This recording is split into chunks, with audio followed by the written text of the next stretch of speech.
Um milionário saía de um restaurante de luxo. No estacionamento tudo parecia normal, até que um menino sem teto gritou: "Olhe embaixo do seu carro!" Ele quase ignorou, quase entrou no carro, mas quando decidiu olhar, descobriu algo que mudaria todas as vidas envolvidas. O jantar tinha sido impecável. Talheres alinhados, taças de cristal refletindo a luz quente do restaurante, garçons circulando em silêncio treinado, como se soubessem exatamente quando se aproximar e quando desaparecer. Do lado de fora, o estacionamento privativo recebia apenas carros caros, limpos demais, silenciosos demais. Gustavo desceu os 2 últimos degraus da entrada principal, ainda com o celular na mão. A conversa que acabara de encerrar não tinha sido leve. Mais um contrato fechado, mais um problema resolvido, mais uma decisão tomada sem tempo para refletir. Ele guardou o telefone no bolso do paletó e respirou fundo, sentindo o ar frio da noite tocar o rosto. O relógio marcava quase 10 da noite. O restaurante ainda estava cheio, mas o estacionamento já começava a esvaziar. Alguns casais se despediam próximos aos carros. Risadas baixas, conversas sobre viagens, negócios, planos. Gustavo caminhou em direção ao seu veículo com passos firmes, automáticos. A mente ainda estava presa à reunião, às cifras, às pendências do dia seguinte. Nada indicava que aquela noite fosse terminar de forma diferente de tantas outras. Foi então que ele ouviu a voz. "Ei, moço!" Gustavo não se virou de imediato. Naquele lugar, abordagens não eram comuns, e quando aconteciam, quase sempre vinham acompanhadas de pedidos. Ele continuou andando, apertando o controle da chave para destravar o carro. "Moço, olha aqui!" O tom agora era mais alto. Não agressivo, urgente. Gustavo parou. Virou-se devagar, mais por incômodo do que por curiosidade. Foi então que viu o menino. Ele estava a alguns metros atrás, perto de uma mureta baixa que separava o estacionamento da rua. Magro demais para a idade, roupas largas, gastas, claramente sujas, um boné velho cobrindo parte do rosto, o corpo inclinado para frente, como se estivesse pronto para correr a qualquer momento.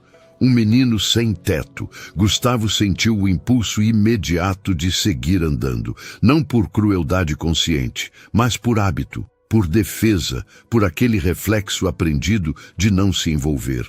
"Senhor", o menino disse de novo, agora apontando com a mão, "olha embaixo do seu carro." A frase saiu rápida, direta, sem rodeios. Algumas pessoas próximas ouviram. Um homem mais velho franziu a testa. Uma mulher apertou a bolsa contra o corpo. Um segurança encostado perto da guarita observou a cena com atenção desconfiada. Gustavo sentiu o estômago se contrair. "O que você quer?" perguntou, mantendo a voz firme, controlada. O menino balançou a cabeça, nervoso. "Eu não quero nada." Engoliu em seco. "Só olha embaixo do seu carro." Houve um silêncio estranho. Gustavo olhou ao redor. Percebeu os olhares, alguns curiosos, outros impacientes, outros claramente desconfiados. Ele hesitou. Por um segundo, pensou em entrar no carro e ir embora.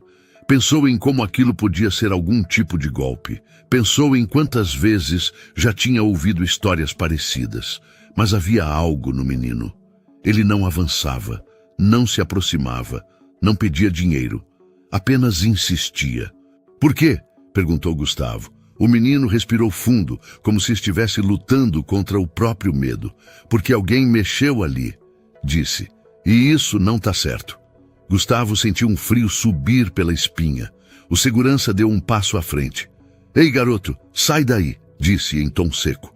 "Para de incomodar os clientes." "Eu vi."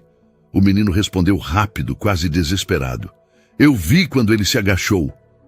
"Quem?" perguntou Gustavo, agora totalmente atento. O menino apontou para o chão, depois para os carros ao redor, como se tentasse organizar a memória. "Um cara..." Ele fingiu que deixou cair algo. "Ficou ali embaixo. Depois foi embora rápido. Algumas pessoas começaram a cochichar. Isso é história para assustar, murmurou alguém. Quer dinheiro só isso, disse outra voz. Gustavo fechou os olhos por um segundo.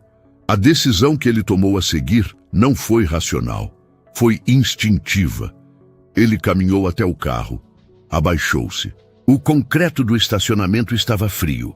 A luz amarelada dos postes criava sombras duras sob o veículo. Gustavo apoiou uma das mãos no chão e inclinou o corpo, olhando com atenção. No primeiro segundo, não viu nada. No segundo, viu. O coração disparou. A mangueira de freio estava ali, pendendo de um jeito errado, cortada, não rompida pelo tempo, não desgastada, cortada.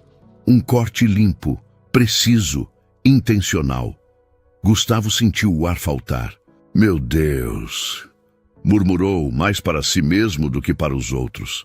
Ele saiu debaixo do carro rápido demais, levantando-se com o rosto pálido.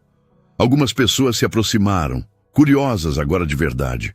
O segurança se abaixou também, examinando. Isso não é normal, disse sério. Quem fez isso sabia o que estava fazendo. O murmúrio virou choque. Se o senhor tivesse saído com o carro, começou o segurança, parando no meio da frase. Não precisava terminar. Gustavo entendeu perfeitamente. O menino continuava parado alguns metros atrás, imóvel, o corpo tenso, o olhar atento a cada reação, como se estivesse pronto para desaparecer se alguém avançasse. Gustavo olhou para ele. Foi você que viu? Perguntou. O menino assentiu. Eu fico ali às vezes, disse apontando para a mureta. Dá para ver tudo. Por que você não falou com o segurança? Questionou alguém. O menino deu de ombros, um gesto pequeno, resignado. Eles não escutam. A frase caiu pesada demais para a idade dele. Gustavo sentiu algo se quebrar por dentro. O gerente do restaurante apareceu nervoso. O segurança chamou reforço. Alguém sugeriu chamar a polícia. Outro comentou que aquilo podia ter sido uma tentativa de furto mal sucedida. O menino começou a dar passos para trás. Gustavo percebeu. Ei! Chamou. Espera! O menino parou, mas não se aproximou. Você salvou minha vida, disse Gustavo com a voz firme, clara o suficiente para todos ouvirem. Houve um silêncio imediato. O menino piscou, como se não soubesse o que fazer com aquela frase. Eu só vi que estava errado, respondeu. Gustavo deu um passo na direção dele, devagar. Como você se chama? O menino hesitou. Olhou ao redor, para os seguranças, para as pessoas bem vestidas, para os carros caros. Não importa, disse baixo.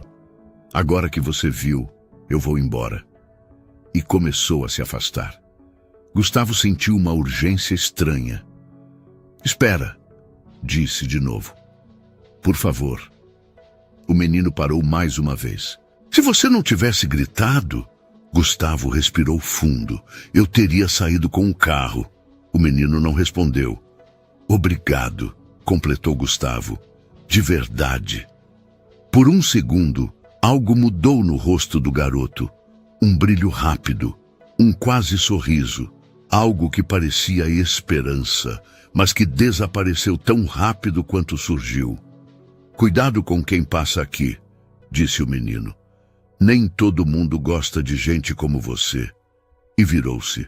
Antes que alguém pudesse dizer qualquer coisa, ele se misturou à escuridão da rua, desaparecendo como quem já aprendeu a não ficar. Gustavo permaneceu parado, olhando para o espaço vazio. O som distante da cidade voltou aos poucos. As pessoas retomaram conversas baixas. O estacionamento voltou a respirar, mas nada mais era igual. Gustavo olhou para o próprio carro, agora imóvel, cercado por seguranças e curiosos. Pensou em uma coisa simples, incômoda, impossível de ignorar. Se aquele menino não tivesse gritado, ninguém teria percebido nada. E talvez ninguém nunca soubesse o que realmente tinha acontecido ali. A movimentação no estacionamento continuou por mais alguns minutos, mas o clima não era mais o mesmo. O carro de Gustavo permanecia cercado por 2 seguranças, enquanto curiosos cochichavam em pequenos grupos. Alguns tiravam fotos discretas, outros faziam perguntas que ninguém respondia com clareza. O gerente do restaurante andava de um lado para o outro, falando ao telefone com voz baixa e apressada. Mas o menino já não estava mais ali. Gustavo percebeu isso com um incômodo crescente. Desde o instante em que ele desaparecera na rua escura, algo parecia fora do lugar. Não era apenas a tentativa de sabotagem no carro. Era a sensação de que a pessoa mais importante daquela cena tinha sido simplesmente engolida pela noite. "Cadê o garoto?" perguntou Gustavo a um dos seguranças. O homem deu de ombros. "Sumiu. Sempre fazem isso." "Sempre quem?" insistiu Gustavo. "Esse pessoal da rua", respondeu o segurança num tom automático, quase cansado. "Aparecem, causam confusão, depois somem." Gustavo franziu o senho. Confusão. Era assim que estavam chamando aquilo. Ele olhou em direção à mureta onde o menino havia estado. Agora, só havia sombras. Nenhum sinal de que alguém tivesse passado ali minutos antes. Nenhuma marca. Nenhuma lembrança visível. "Ele viu alguém mexendo no meu carro", disse Gustavo. "Se não fosse por ele..." "Sim, senhor", interrompeu o segurança. "Mas também pode ter sido ele mesmo, nunca se sabe." A frase caiu como uma pancada seca. Gustavo virou o rosto devagar. "Você está dizendo que ele cortou a mangueira de freio do meu carro?" perguntou, controlando o tom. O segurança se ajeitou, desconfortável. "Não estou dizendo isso, só levantando possibilidades. Possibilidades." Gustavo respirou fundo. Aquilo o incomodou mais do que gostaria de admitir. O gerente do restaurante se aproximou, forçando um sorriso nervoso. "Senhor Gustavo, estamos providenciando tudo. Já chamamos um mecânico parceiro. Ele está a caminho. Enquanto isso, é melhor o senhor aguardar dentro do restaurante." Gustavo assentiu, mas não se moveu imediatamente. "E o menino?" perguntou. "Alguém anotou o nome dele?" O gerente piscou, surpreso. "Nome?" "Sim, o garoto que avisou sobre o carro." O gerente olhou ao redor, como se estivesse procurando alguém para responder por ele. "Não", disse por fim. "Ninguém perguntou. Ninguém perguntou." Gustavo sentiu um peso estranho no peito. Ele voltou a olhar para a rua. O fluxo de pessoas seguia normal. Carros passavam. A cidade continuava viva, indiferente. O menino que tinha gritado para salvar uma vida já era passado. Ou pior, já era suspeito. O mecânico chegou cerca de 20 minutos depois. Um homem de meia idade, mãos sujas de graxa, olhar atento. Ele se abaixou sob o carro com uma lanterna e ficou ali por alguns minutos em silêncio absoluto. Gustavo observava cada movimento. "Pode sair?" disse o mecânico, finalmente levantando-se. "Isso aqui não foi desgaste." "O que foi então?" perguntou o gerente tenso. O mecânico apontou para a mangueira. "Corte limpo, ferramenta afiada." Olhou diretamente para Gustavo. Quem fez isso sabia o que estava fazendo. O estacionamento ficou mudo. Se o senhor tivesse saído dirigindo... O mecânico parou, respirou fundo. A chance de acidente era altíssima, muito alta. Gustavo sentiu o estômago revirar. "Dá para dizer quando foi feito?" perguntou. "Há pouco tempo", respondeu o mecânico. "O material ainda está fresco. Isso não ficou assim o dia inteiro. Pouco antes." Gustavo pensou no menino. Pensou no momento exato em que ele apontou para o carro. Pensou no tom de urgência na voz dele. "Alguém mexeu nas câmeras?" perguntou Gustavo. O gerente pigarreou. "As câmeras do estacionamento cobrem a maior parte da área, mas..." Hesitou. "Não costumamos revisar imagens assim sem uma solicitação formal." Gustavo assentiu lentamente. "Faça a solicitação." O gerente pareceu surpreso, mas concordou. Enquanto isso, os comentários continuavam. Deve ter sido tentativa de furto, disse um homem de terno próximo dali. Ou vandalismo, respondeu outro. Esses moleques vivem mexendo nos carros, comentou uma mulher cruzando os braços. Gustavo ouviu tudo. Nenhum deles mencionou o fato de que o menino tinha alertado. Nenhum deles demonstrou gratidão. Nenhum deles parecia se perguntar onde ele estava agora. Quando finalmente entraram no restaurante para aguardar, Gustavo sentou-se à mesa sem tocar em nada. A cabeça estava longe dali. O brilho das taças, antes agradável, agora parecia excessivo. "O senhor está bem?" perguntou o gerente. "Estou", respondeu Gustavo. "Mas quero entender uma coisa." "Claro, aquele menino aparece aqui com frequência?" O gerente hesitou. "Aparece às vezes. Dorme ali perto." Fez um gesto vago com a mão. "A gente tenta evitar confusão." "Evitar como?" insistiu Gustavo, chamando a segurança, pedindo para sair. Deu de ombros. "O senhor sabe como é." Gustavo não respondeu. Ele sabia como era, e isso o incomodava profundamente. Minutos depois, as imagens das câmeras começaram a ser analisadas. Um funcionário do estacionamento veio mostrar rapidamente alguns trechos. Em uma delas, era possível ver um homem agachando-se perto do carro de Gustavo, fingindo amarrar o sapato. O rosto não estava totalmente visível. O ângulo não ajudava, mas a ação era clara. "Aqui", disse o funcionário, pouco antes do menino aparecer. Gustavo sentiu um arrepio. "E o menino?" perguntou. O funcionário avançou as imagens. Em outro trecho, o menino aparecia parado perto da mureta, observando. Não se aproximava do carro, não tocava em nada, apenas olhava, atento. "Ele ficou ali um tempo", comentou o funcionário. "Depois saiu correndo quando o pessoal começou a falar." Gustavo fechou os olhos por um instante. "Ele não fez nada", disse, mais para si mesmo do que para os outros. "Bom", o gerente começou.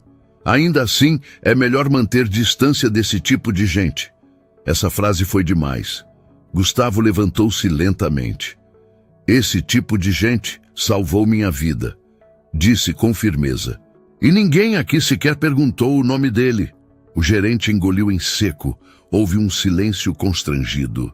Mais tarde, quando tudo foi encaminhado, carro levado para conserto, registros feitos, imagens separadas, Gustavo deixou o restaurante a pé.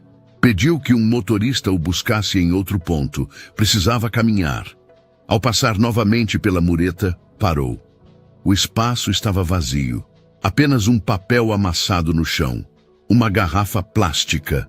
Nada mais. Gustavo percebeu algo com clareza incômoda. Se ele tivesse morrido naquela noite, o menino teria sido apenas uma nota de rodapé. Se é que teria sido mencionado. Ninguém saberia o nome dele. Ninguém procuraria saber onde ele dormia. Ninguém perguntaria se ele estava bem. O mundo seguiria, e o menino continuaria invisível. Gustavo respirou fundo e seguiu andando. Pela primeira vez naquela noite, ele entendeu que a tentativa de sabotagem não era a única coisa errada naquela história. Havia algo muito mais profundo e muito mais difícil de consertar. O menino voltou no dia seguinte. Voltou porque sempre voltava. Não havia escolha. Aquela região concentrava restaurantes caros, gente apressada, carros entrando e saindo o tempo todo.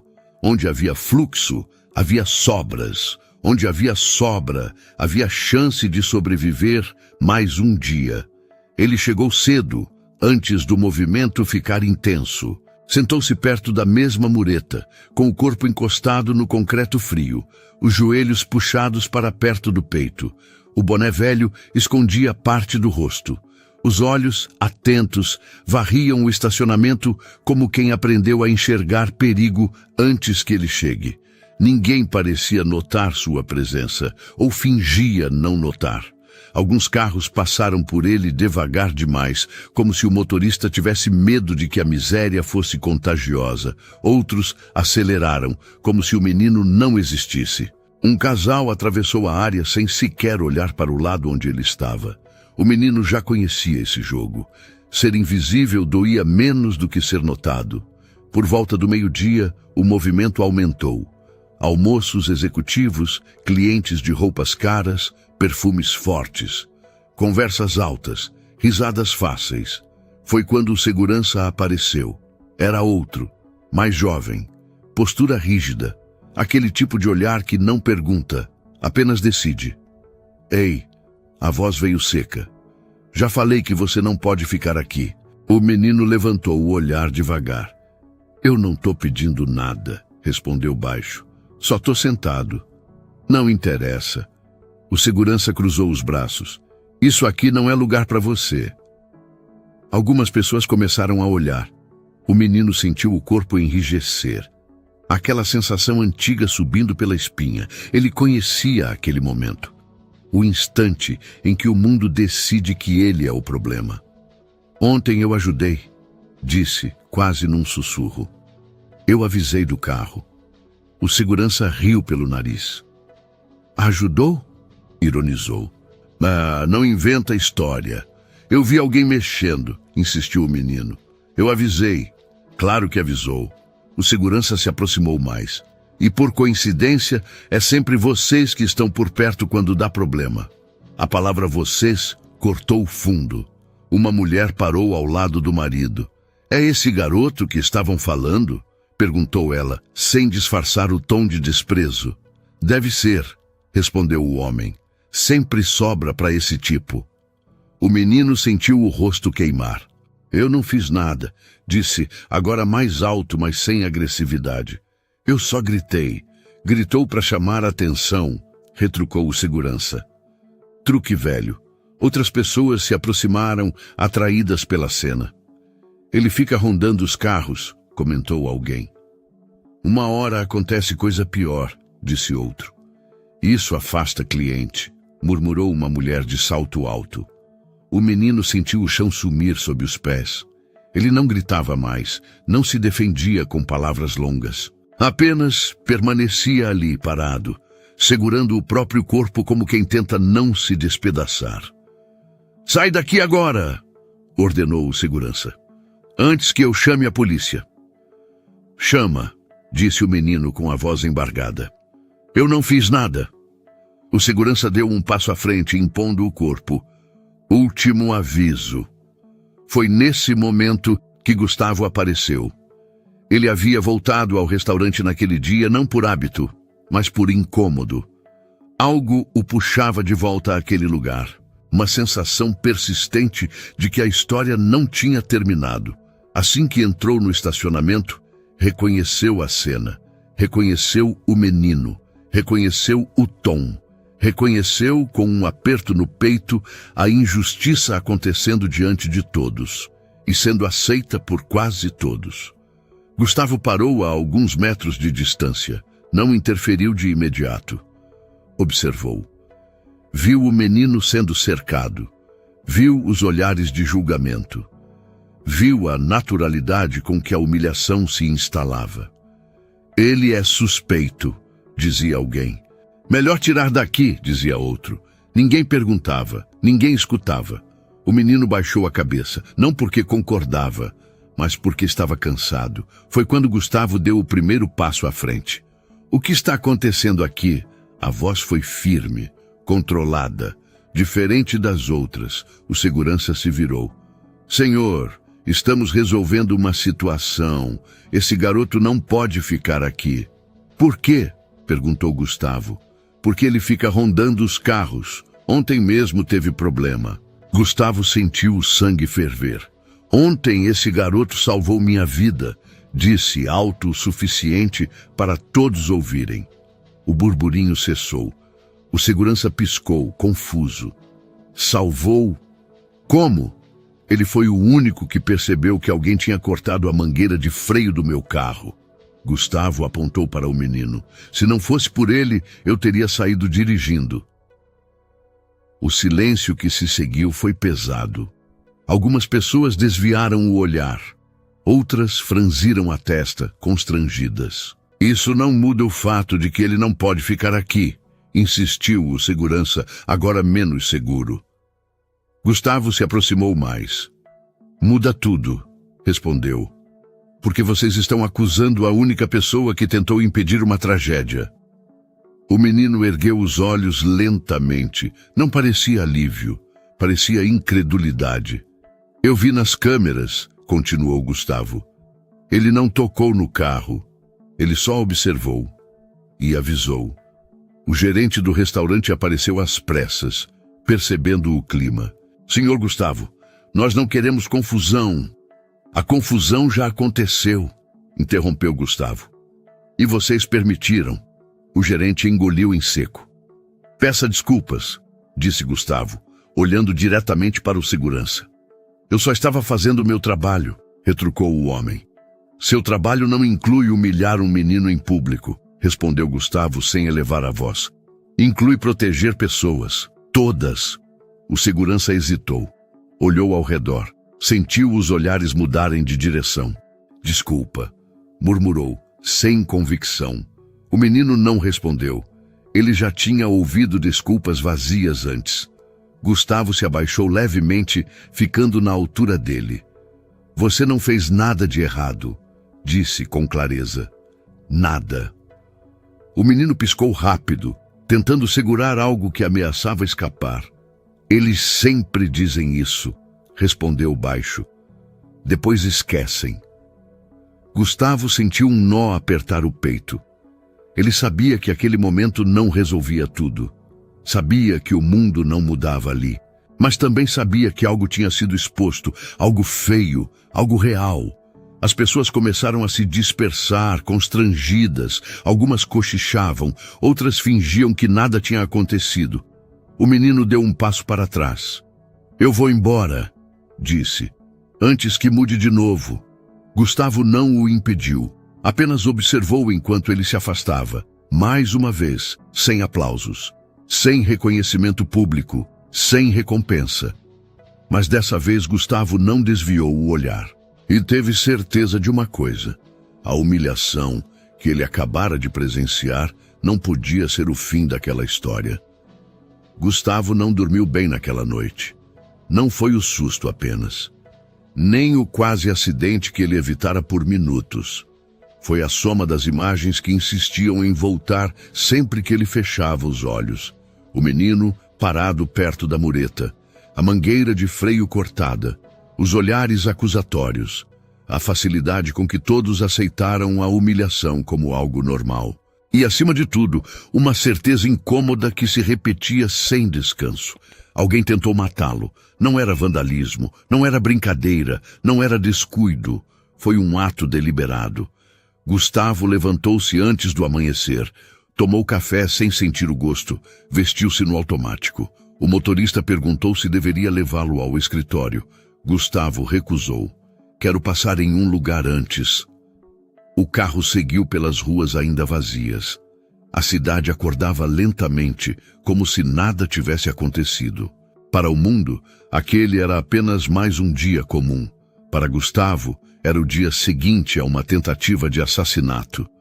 Quando chegou ao estacionamento do restaurante, o local ainda estava quase vazio.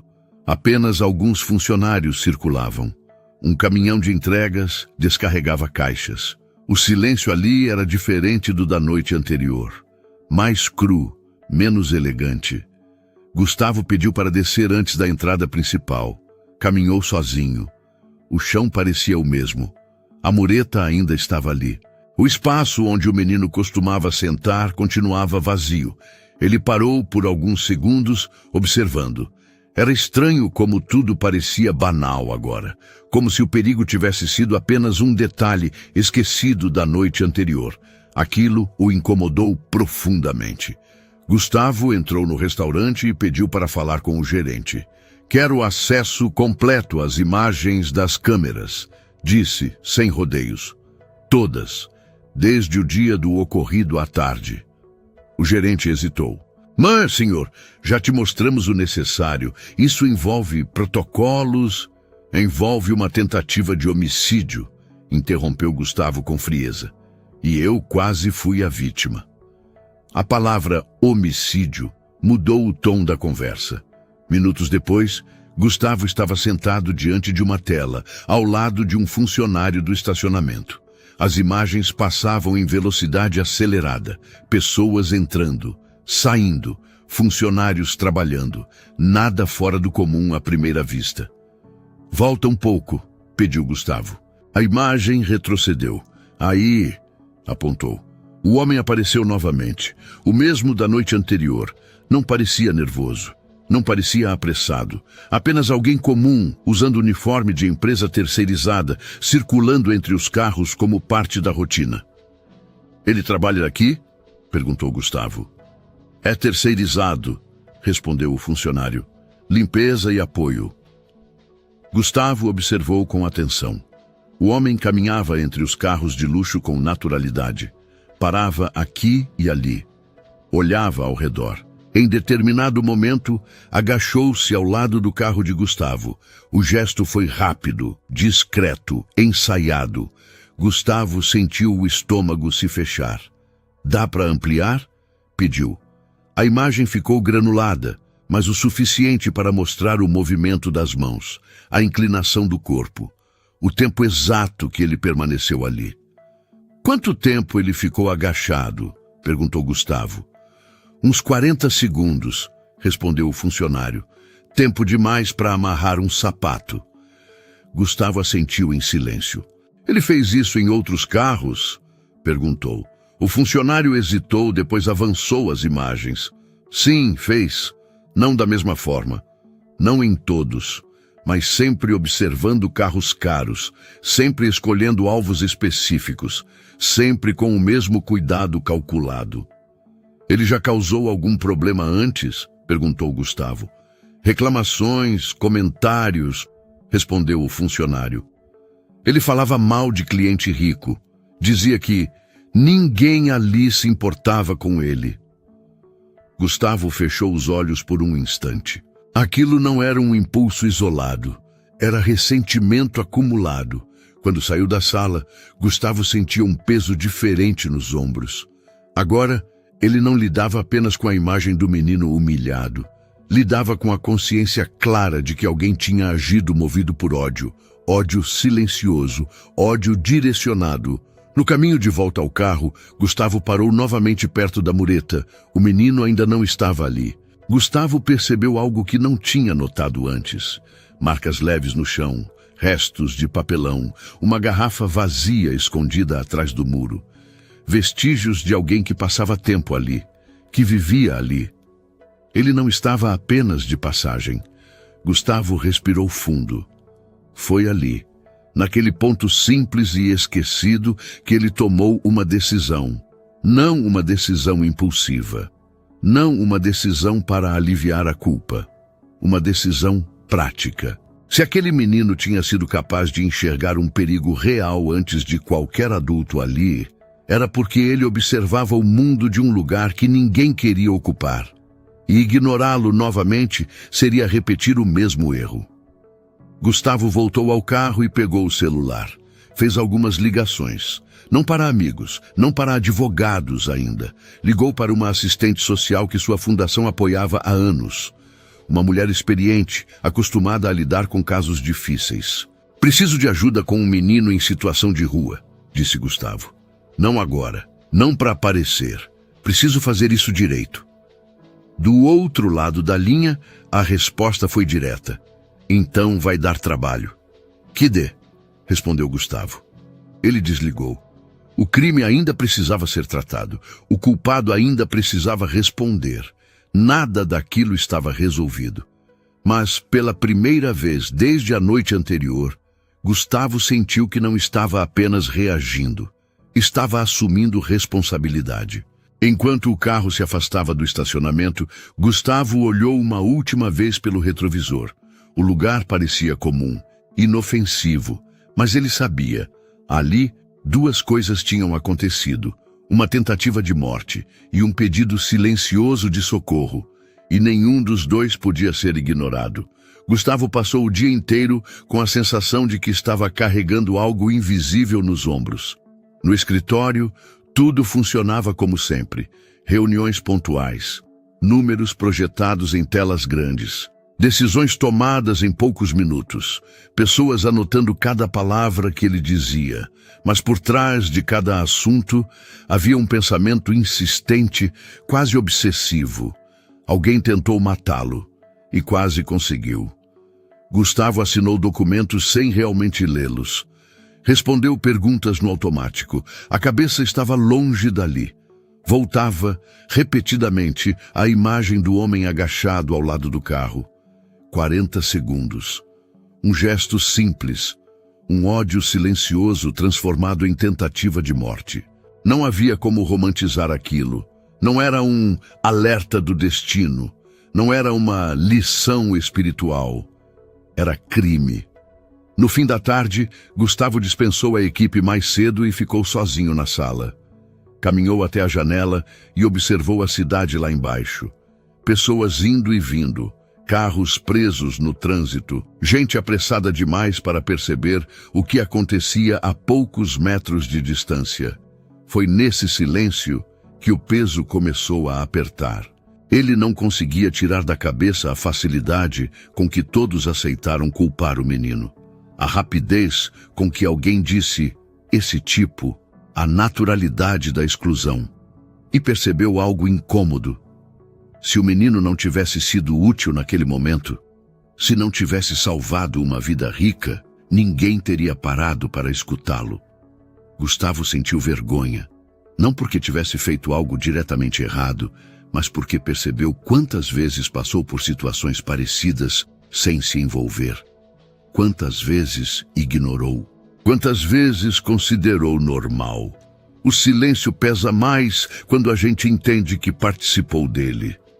No início da noite, Gustavo voltou a falar com a assistente social. Encontraram-se em uma sala discreta da fundação, longe de holofotes, longe de placas com nomes. Ela ouviu tudo em silêncio. Ele não pediu nada, disse Gustavo. Não tentou se aproximar, não quis dinheiro. Geralmente não pedem, respondeu ela. Já aprenderam que pedir não adianta. Gustavo assentiu. Eu não quero ajudar por um dia, não quero aparecer, respirou fundo. Quero saber o que dá para fazer de verdade. A assistente social cruzou as mãos sobre a mesa. Então vamos falar a verdade, disse.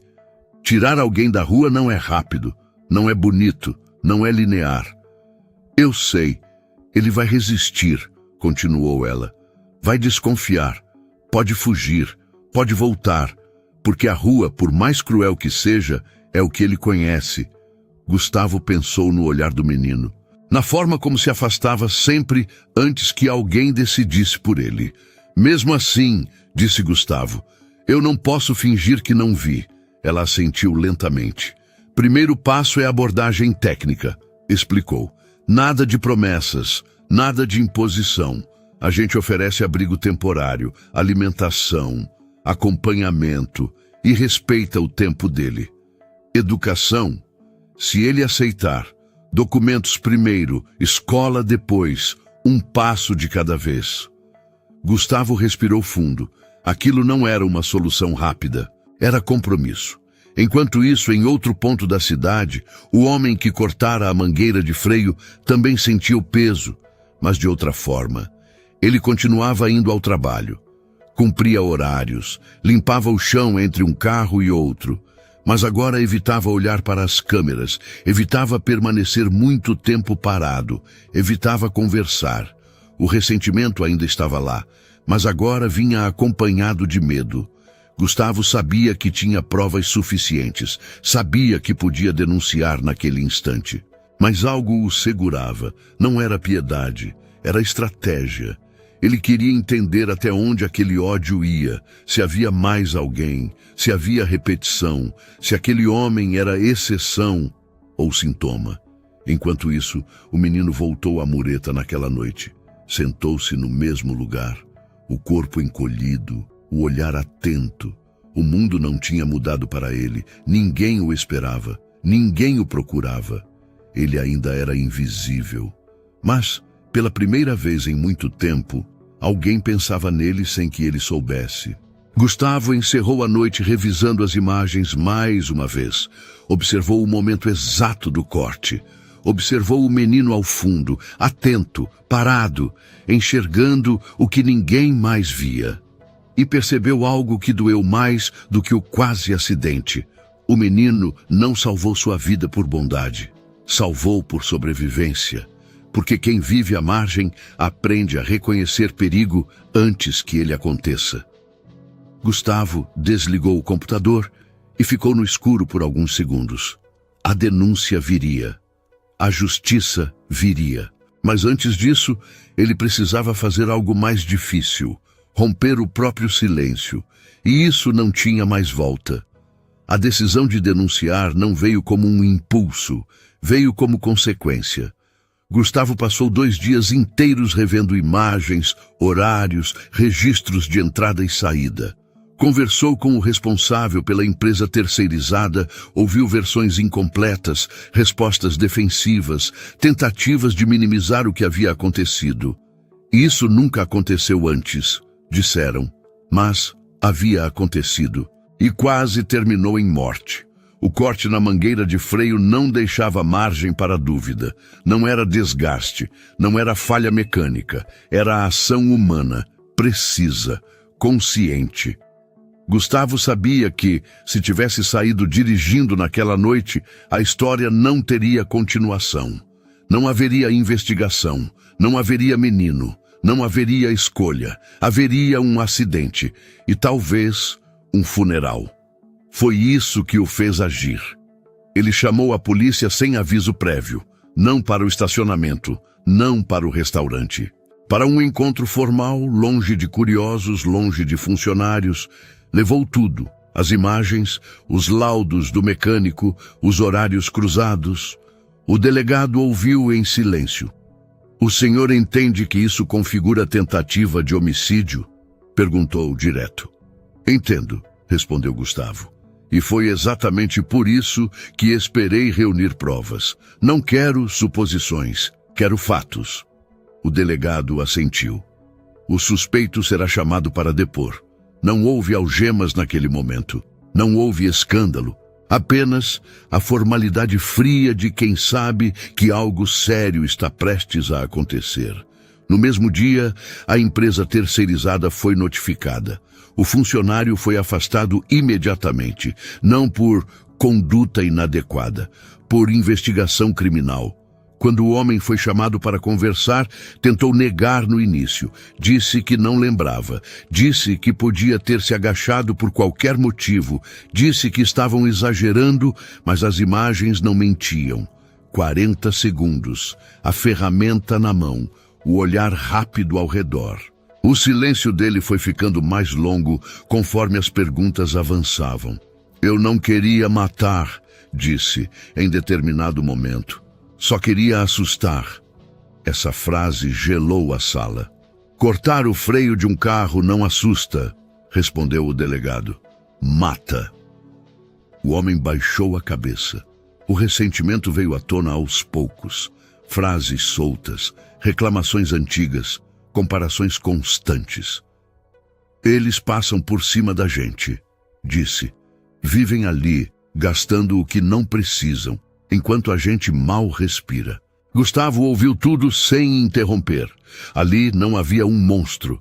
Havia alguém comum, corroído por ódio silencioso, incapaz de lidar com a própria frustração. E isso tornava tudo ainda mais grave. O processo seguiu seu curso. Denúncia formal. Afastamento definitivo. Investigação aberta. Consequências reais. Nada foi divulgado à imprensa. Gustavo fez questão disso. Aquela história não precisava de manchetes. Precisava de responsabilidade. Enquanto isso, longe das salas frias e dos papéis oficiais, outra parte da verdade começava a se mover. A assistente social voltou ao estacionamento alguns dias depois. Não sozinha, com um colega, sem crachá chamativo, sem abordagem invasiva. O menino estava lá, sempre no mesmo ponto, desconfiado como sempre. A gente só quer conversar, disse ela, mantendo distância. O menino não respondeu de imediato. Observou, calculou, pensou em ir embora. Não é promessa, continuou ela. Nem obrigação, é uma opção. Essa palavra fez diferença. Opção. Ele ouviu. A conversa foi curta, fragmentada, sem perguntas diretas demais, sem pressão, apenas informações. Tem um abrigo temporário, disseram. Não é perfeito, mas é seguro. Tem comida, tem banho, tem gente para ajudar. O menino não respondeu, mas também não foi embora. Gustavo soube disso mais tarde, por mensagem curta da assistente social. Ele aceitou conhecer. Não aceitou ficar. Não aceitou prometer. Aceitou conhecer. Gustavo sentiu algo diferente no peito. Não alívio, responsabilidade, porque ajudar de verdade não termina quando alguém diz sim. A denúncia seguiu. O crime não foi esquecido, não foi suavizado, não foi tratado como exceção. E o menino não virou símbolo, continuava sendo apenas um garoto tentando sobreviver. Mas agora havia algo novo. Pela primeira vez, a verdade completa estava sendo encarada, sem desviar o olhar. E quando isso acontece, não dá mais para fingir que nada aconteceu. O mundo não parou depois da denúncia. Não houve sirenes, nem manchetes, nem curiosos se amontoando em frente a delegacias. A cidade continuou funcionando como sempre funcionou. Pessoas indo ao trabalho, carros presos no trânsito, restaurantes cheios à noite. Mas para Gustavo, algo tinha mudado de forma definitiva. A tentativa de homicídio não virou apenas um processo em andamento, virou um marco silencioso, um ponto de ruptura entre quem ele era antes e quem ele começava a se tornar depois. Ele não falava sobre o assunto com quase ninguém. Não por medo, mas por lucidez. Expor aquilo não devolveria a gravidade do que tinha acontecido. Pelo contrário, corria o risco de transformar tudo em ruído. O homem que cortara a mangueira de freio aguardava julgamento. Afastado, investigado, agora reduzido àquilo que sempre tentou negar: responsabilidade pelos próprios atos. Gustavo não acompanhava o caso por obsessão, mas por dever.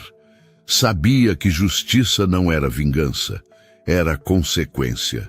E consequência exige constância. Enquanto isso, a vida seguia em outro ritmo, em um lugar bem diferente dos corredores frios da delegacia. O menino demorou para aceitar ficar. No primeiro dia, apenas conheceu o abrigo. Entrou e saiu em menos de 20 minutos. No segundo, voltou para tomar banho. No terceiro, aceitou comer sentado à mesa, sempre olhando em volta, sempre pronto para ir embora. Ninguém o forçou a nada. A assistente social respeitou cada passo, cada recuo, cada silêncio. Porque quem vive na rua aprende rápido que promessas grandes demais costumam esconder frustrações ainda maiores. Gustavo acompanhava tudo à distância. Recebia relatórios curtos, objetivos, sem romantização. Ele dormiu no abrigo hoje. Hoje não voltou. Hoje voltou. Era assim. Nada linear, nada bonito, nada digno de filme, mas real. O menino demorou a entender que aquela ajuda não era um favor condicionado, que não precisava agradecer todos os dias, que não devia nada a ninguém. Essa foi a parte mais difícil. Em uma das conversas ele perguntou: "Até quando isso vai durar?" A assistente social não respondeu com frases prontas. "Enquanto fizer sentido", disse. "E enquanto você quiser tentar." Ele ficou em silêncio por um longo tempo. Gustavo soube dessa conversa dias depois. Ficou olhando para a tela do celular por alguns segundos antes de guardá-lo. Aquela pergunta do menino dizia mais sobre o mundo do que sobre ele. Até quando? Até quando alguém se importa? Até quando alguém não vira as costas? Aos poucos, o menino começou a ficar. Primeiro por necessidade. Depois por costume, depois por escolha. Fez documentos. Algo simples, mas fundamental. Passou por avaliação médica. Não havia grandes doenças, apenas marcas de quem viveu exposto demais ao frio, à fome e à indiferença. A escola veio depois, com resistência, com vergonha, com medo de não se encaixar. Nada foi rápido, nada foi fácil. Gustavo jamais apareceu como o homem que salvou, ou o homem que ajudou. Ele não visitava o abrigo, não conversava diretamente com o menino, não queria ser um rosto que criasse dependência ou dívida emocional. Queria ser estrutura, e isso exigia mais dele do que qualquer gesto público jamais exigiria. Enquanto isso, o restaurante seguiu funcionando. O estacionamento também. O fluxo de carros continuava entrando e saindo. Mas algo ali tinha mudado. Os seguranças foram orientados, não com discursos, mas com regras claras. A empresa terceirizada foi trocada. O cuidado aumentou, não por medo de outro crime, mas por consciência tardia. Gustavo sabia. Aquilo não apagava o que já tinha acontecido. Nada apaga, mas evita a repetição. Certa noite, semanas depois, Gustavo passou novamente pelo mesmo local. Não entrou no restaurante. Apenas estacionou do outro lado da rua. Caminhou até a mureta. O espaço estava limpo, vazio. Nenhuma garrafa jogada, nenhum papelão, nenhum menino encolhido. Ele ficou ali por alguns minutos. Pensou no quanto aquela ausência dizia coisas diferentes, dependendo de quem olhava. Para alguns, significaria problema resolvido. Para ele, significava algo mais complexo. Significava que alguém não precisava mais dormir ali. E isso não era uma vitória pessoal, era o mínimo. Gustavo percebeu algo que o incomodou profundamente. Se aquele menino não tivesse gritado naquela noite, nada disso teria acontecido. O crime teria sido consumado ou não, mas o sistema seguiria igual, invisível, intocado. Foi preciso um menino sem teto salvar uma vida para que alguém fosse finalmente visto. Essa constatação doía, porque escancarava uma verdade cruel. Quantas vidas só importam quando cruzam o caminho de alguém importante? O processo judicial seguiu. O responsável foi formalmente acusado. Nada de confissão emocionada, nada de redenção. Apenas a sequência fria de atos e consequências. Gustavo não compareceu a todas as audiências. Não precisava. Sabia que justiça não depende de plateia. O menino, por sua vez, começou a sorrir em pequenos momentos. Não sorrisos largos, sorrisos tímidos, cautelosos, como quem ainda não confia totalmente na estabilidade do chão. Ele ainda tinha medo de perder tudo de novo, e talvez sempre tivesse. Gustavo entendeu que ajudar de verdade não era resolver uma vida. Era sustentar um processo mesmo quando não havia garantias de sucesso. Isso o mudou de forma silenciosa. Ele passou a questionar mais, a ouvir mais, a desconfiar de soluções fáceis. Entendeu que o ódio que quase o matou não nasceu do nada. Nasceu de desigualdade, ressentimento, invisibilidade acumulada. Isso não justificava o crime, mas explicava o terreno fértil onde ele cresceu. E ignorar isso seria preparar o próximo. Meses depois, a assistente social enviou uma última mensagem que Gustavo leu em silêncio. Ele perguntou de você hoje, não pelo dinheiro, pelo motivo. Gustavo respirou fundo antes de responder. Diz que não foi caridade, foi responsabilidade. A resposta voltou minutos depois. Vou dizer. Gustavo fechou o celular. Olhou pela janela do escritório. A cidade continuava lá, indiferente, complexa, cheia de gente invisível. Ele sabia que não tinha salvado o mundo. Sabia que não tinha resolvido o problema das ruas. Sabia que histórias como aquela se repetiam todos os dias. Mas também sabia de algo inegável. Ignorar nunca mais seria uma opção confortável. Porque às vezes a maior lição não vem de quem tem poder, dinheiro ou voz. Vem de quem grita na hora certa. E é quase ignorado. E essa é a verdade que fica. Gustavo demorou mais do que imaginava para tomar aquela decisão. Não porque tivesse medo, mas porque sabia que alguns encontros não podiam ser apressados. Se fossem forçados, perdiam o sentido. Durante meses, ele acompanhou tudo à distância. Relatórios curtos, informações objetivas, avanços pequenos, reais, recuos também. Até o dia em que pediu algo diferente. "Quero ir lá", disse a assistente social. Sem aviso, sem apresentação, só conversar. Ela o olhou por alguns segundos antes de responder. "Ele pode não querer falar, eu sei, e pode não reagir como você espera. Eu também sei." Ela assentiu. "Então vamos." O abrigo era simples, limpo, mas longe de qualquer luxo. Um prédio antigo, paredes claras, cheiro de comida recém-feita misturado com desinfetante barato. Crianças e adolescentes circulavam pelos corredores, alguns rindo, outros calados demais para a idade. Gustavo sentiu um desconforto estranho.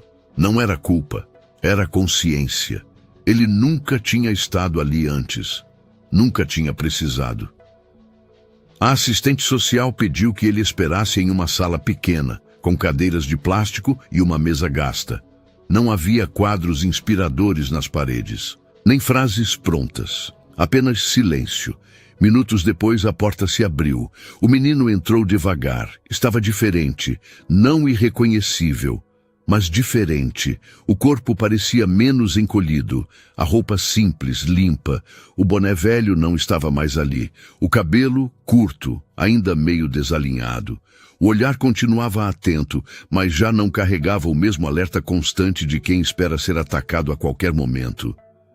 Ele parou ao ver Gustavo. Não sorriu, não recuou. Apenas ficou ali, tentando entender. "Jay", disse Gustavo com a voz baixa. "Posso sentar?" O menino deu de ombros. "Já está sentado." Gustavo assentiu, quase sorrindo de leve. "É verdade." Houve um silêncio breve. Não constrangedor, apenas cuidadoso. "A assistente disse que você queria me ver", falou o menino finalmente. "Queria", respondeu Gustavo, "mas só se você quisesse também." O menino pensou por alguns segundos antes de responder. "Eu quis." Aquilo pesou mais do que qualquer agradecimento ensaiado. Gustavo respirou fundo. "Eu não vim aqui para prometer nada", disse. "Nem para pedir nada. Vim porque nunca te agradeci direito." O menino franziu a testa. "Já agradeceu naquele dia." "Eu sei." Gustavo inclinou o corpo um pouco para frente. "Mas naquele dia eu estava em choque. Hoje eu sei exatamente o que você fez." O menino desviou o olhar por um instante. "Eu só gritei. Você salvou minha vida", disse Gustavo, sem aumentar o tom. "E não porque eu era quem eu sou, mas porque você viu algo errado." E não ficou em silêncio. O menino engoliu em seco. "Se eu não falasse..." Começou, depois parou. Ninguém ia saber. Gustavo assentiu lentamente. "É isso que mais me incomoda." O silêncio voltou, mais pesado agora, mas não ruim. "Eu também queria te agradecer", disse o menino de repente. Gustavo ergueu o olhar. "Pelo quê?" O menino mexeu as mãos inquieto. "Por não ter fingido que não viu", respondeu. "Geralmente fazem isso." Gustavo sentiu o impacto da frase. "Eu sei que foi você", continuou o menino. "Não me falaram seu nome, mas eu sei." "Como?" "Porque ninguém faz esse tipo de coisa sem querer nada em troca", disse ele. "E você não apareceu antes." Gustavo sorriu de leve, sem orgulho algum. "Eu não sabia se aparecer era o certo." "Agora é", respondeu o menino simples. Gustavo respirou fundo. "Posso te fazer uma pergunta?" "Pode." "Qual é o seu nome?" O menino hesitou, não por esquecimento, mas por hábito. "Davi", disse por fim. "Meu nome é Davi", Gustavo repetiu como quem grava algo importante. "Davi", o menino assentiu. "É estranho ouvir alguém dizer", completou. Faz tempo que ninguém pergunta. Gustavo sentiu um nó apertar no peito. Eu queria que você soubesse uma coisa, disse. O que está acontecendo agora não é um pagamento, não é uma dívida, é uma escolha. Davi o encarou com atenção. Eu sei, respondeu, e eu também escolhi ficar. A frase foi dita sem drama, sem peso, mas carregava uma coragem silenciosa. Gustavo se levantou devagar. Eu não vou estar aqui o tempo todo, disse, mas eu vou garantir que você não esteja sozinho. Davi pensou por alguns segundos. Isso já é mais do que eu tinha antes. Gustavo estendeu a mão, não como quem oferece algo, mas como quem reconhece alguém. Davi olhou para a mão, depois para o rosto de Gustavo, e apertou, não forte, não fraco, do jeito certo. Gustavo ficou algum tempo parado depois que Davi saiu da sala. Não havia mais nada a ser dito, nenhuma promessa pendente, nenhuma explicação necessária. Apenas aquele aperto estranho no peito que surge quando a gente entende que cruzou um limite sem volta. Ele caminhou até a saída do abrigo devagar. O corredor estava quase vazio. Um garoto mais novo corria com uma bola nas mãos. Uma mulher falava baixo ao telefone, encostada na parede. A vida seguia discreta, sem saber que ali dentro algo importante tinha acontecido. Do lado de fora, o ar da noite estava frio. Gustavo respirou fundo e olhou para o céu escuro, sem estrelas visíveis.